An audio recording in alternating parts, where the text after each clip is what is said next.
नमस्कार, एक बार फिर से आप सभी का स्वागत है वंदना की हिंदी संस्कृत क्लासेज में। आज एक बार फिर मैं आप सभी के समक्ष संस्कृत विषय लेकर उपस्थित हुई हूँ। क्लास 7th के लिए चयनित पुस्तिका आप सभी के समक्ष है नवरुचिरा भाग 2 और इसी पुस्तिका में से लिया गया है चैप्टर 2 लोभस्य परिणामा का पठित गद्यांश। और जैसे कि मैंने पहले वीडियो में आप सभी को बिना हिंदी अर्थ समझाए हुए गद्यांश का क्वेश्चंस के आंसर फाइंड आउट करने का तरीका बताया था, बिल्कुल उसी तरह इस गद्यांश को पढ़कर हम इन सभी प्रश्नों के उत्तर जानने का प्रयत्न करते हैं। तो चलिए शुरू करते हैं हम आज का वीडियो।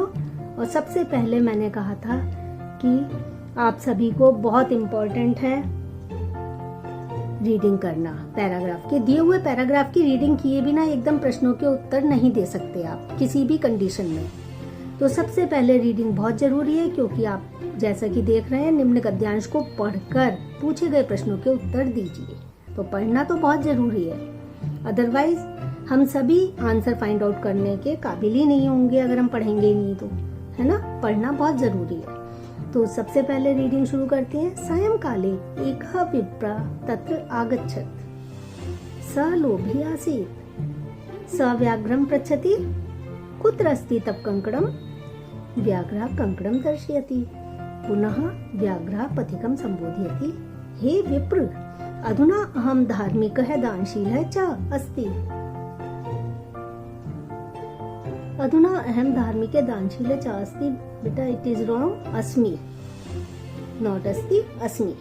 हिंसायां मम विश्वासे न अस्ति, अतः एतत् कंकडं कस्मैचित् दातुम् इच्छामि। त्वं योग्यः विप्रः असि, अतः अस्मिन् सरोवरे स्नानं कृत्वा एतत् कंकडं गृहाण। तो ये है हमारा पठित गद्यांश। हम गद्यांश ऑलरेडी रीड कर चुके हैं। चलते हैं इससे रिलेटेड क्वेश्चंस की तरफ। एक पद में उत्तर दो।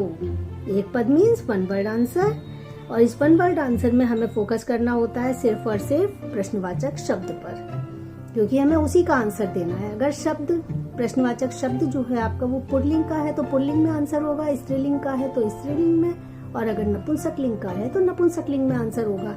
अब हमारे सामने है कह, क विद विसर्ग।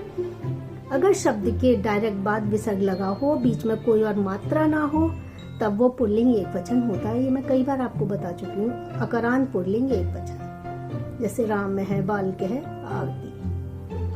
तो यहाँ भी बिल्कुल वैसा ही है, क विद विसर्ग, कहा पुल्लिंग एक वचन है, तो इसका उत्तर भी पुल्लिंग एक वचन में होगा। अब लोभी आसीत, लोभी और आसीत आप देखिए इसमें कहाँ लिखा है, ये लिखा है सह लोभी आसीत। कौन था वह? सह शब्द किसके लिए आया है? विप्रहा के लिए। देन आंसर विल बी विप्रहा। अगर आप सह लिख देंगे तो इससे क्लियर नहीं होगा कि ये सह वह कौन था, वह को हमें बताना पड़ेगा। With in bracket you can write सह, बट आंसर इज विप्रहा। अगर आप सह लिख देते हैं, टीचर के ऊपर डिपेंड करता है कि वो आपको मार्क्स दे या ना दे। धार्मिका दानशीला च का अस्ति, धार्मिक और दानशील कौन है? ये भी सेम लाइन लिखी हुई है आपके इसमें, ध्यान से देखिए। धार्मिका दानशीला च अस्मि, अहम के साथ अस्मि लगा है, लेकिन यहाँ धार्मिक और दानशील कौन है ये आपसे पूछा जा रहा है। तो कहा को आप रिप्लेस करेंगे जो ये बोल रहा है उससे। कौन बोल रहा है यहाँ? व्याघ्र। व्याघ्र अब दानवीर और दानशील हो गया है, तो व्याघ्र थोड़ा सा ध्यान देना होगा आपको। धार्मिका दानशीला च व्याघ्र अस्ति, तो आपको वन वर्ड आंसर देना है, तो यू विल राइट ओनली व्याघ्र। व्याघ्र हमें इसलिए लिखना है क्योंकि व्याघ्र कह रहा है कि अब मैं धार्मिक और दानशील हो गया हूँ। तो मैं शब्द किसके लिए आया? पुल्लिंग। जितने भी सर्वनाम शब्द होते हैं कोशिश कीजिए उनको संज्ञा शब्दों से रिप्लेस करने की। अब ये मैं शब्द आया है बाघ के लिए, क्योंकि बाघ ये बात कह रहा है, संबोध्यति, संबोधित करके उस पथिक को बाघ ये बात बोल रहा है, इसलिए आपको व्याघ्र आंसर लिखना होगा। ठीक है। वैसे भी अस्थि जो है अहम के साथ नहीं आता है, व्याघ्र के साथ अस्थि आएगा। अब पूर्ण वाक्य में उत्तर दीजिए। अब आपको यहाँ फुल सेंटेंस में आंसर लिखना होगा।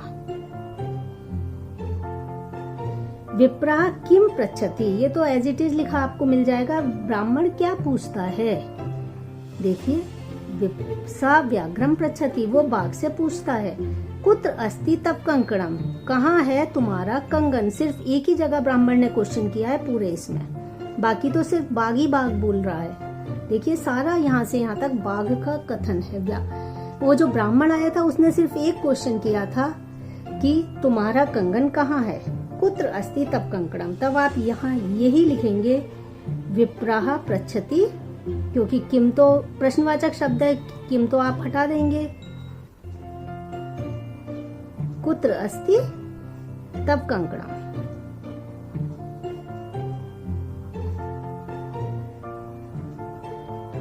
ये बन गया आपका प्रश्न का उत्तर। ठीक है, आफ्टर दैट अब हम चलते हैं इसके नेक्स्ट प्रश्न की तरफ, और प्रश्न है हमारे सामने, ध्यान से देखिए। निर्देश के अनुसार उत्तर दीजिए। अब आपको ये जो आपने गद्यांश ऊपर पढ़ा है उसी को ध्यान में रखते हुए आपको ये उत्तर देने हैं। आसीत पद में कौन सी धातु है। आसीत, आस्ताम, आसन, कौन से धातु रूप है। आस धातु नहीं, अस धातु। देन यू विल राइट अस। ठीक है, धातुम, तुम लगा हुआ है लास्ट में, पद में कौन सा प्रत्यय, तो तुमुन प्रत्यय होता है, और तुमुन प्रत्यय का तुम शेष रहता है। ठीक है, तो यहाँ है तुमुन प्रत्यय। आंसर फाइंड आउट करना मुझे नहीं लगता कि बहुत डिफिकल्ट है। इसके बाद अर्थ लिखो। व्याघ्र मीन्स बाघ, ग्रहण, ग्रहण करो या ले लो, ग्रहण करो या ले लो। हिंसायाम, हिंसा में, मारकाट को कहते हैं हिंसा करना, बाघ जो है वो मारकाट करता है। हिंसायाम, याम, लतायाम, सप्तमी विभक्ति लगी हुई है, एक वचन, और सप्तमी विभक्ति अधिकरण कारक होता है जिसका चिन्ह होता है में या पर, तो हिंसा पर तो हो नहीं सकता, हिंसा में। इसी तरह से देखिए शब्द के डायरेक्ट बाद विसर्ग लगा है, इसलिए बाघ एक वचन का है, तो आप यहाँ एक भी लिख सकते हैं। ग्रहण शब्द जो है लोट लकार का है, तुम ग्रहण करो, त्वम इज रीडिंग, तो मध्यम पुरुष एक वचन में ग्रहण, ग्रहण करो। अतिष्ठत, आप यहाँ देखिए हलंत लगा हुआ है अतिष्ठत में। अतिष्ठत शब्द लंग लकार प्रथम पुरुष एक वचन का है, क्योंकि विद हलंत है। अगर ये हलंत नहीं होता तो क्या होता, अतिष्ठत, अतिष्ठताम, अतिष्ठन, अतिष्ठ, अतिष्ठतम, अतिष्ठत। विदाउट हलंत भी मध्यम पुरुष बहुवचन का शब्द बन जाता है। सेम वर्ड होता है, बस हलंत नहीं होता है, लेकिन यहाँ हलंत है, इसलिए लिखेंगे बैठा था, एक बैठा था। अगर अतिष्ठत विदाउट हलंत होता तब हम लिखते थे तुम दो बैठे थे। ठीक है, लंग लकार है, पास्ट टेंस है, इसलिए लंग लकार में ही इसका आंसर होगा बैठा था। अब प्रश्न निर्माण करना है इसका। मैं कोशिश कर रही हूँ इस चैप्टर से रिलेटेड अधिक से अधिक प्रश्नों को मैं इसी गद्यांश से रिलेट करके आपको पढ़ा पाऊं। तो प्रश्न निर्माण करना है। व्याघ्र हिंसका भवति, बाघ हिंसक होता है। हिंसक शब्द है विशेषण। विशेषण को ऑलवेज हम रिप्लेस करते हैं कीदृशः शब्द से। पुल्लिंग का है हिंसक, तो आप लिख देंगे यहाँ कीदृश, आपका आंसर बन जाएगा व्याघ्र कीदृशः भवति, इसका आंसर आ जाएगा बाघ हिंसक होता है। व्याघ्रस्य हस्ते स्वर्ण कंकणम आसीत्, बाघ के हाथ में सोने का कंगन था।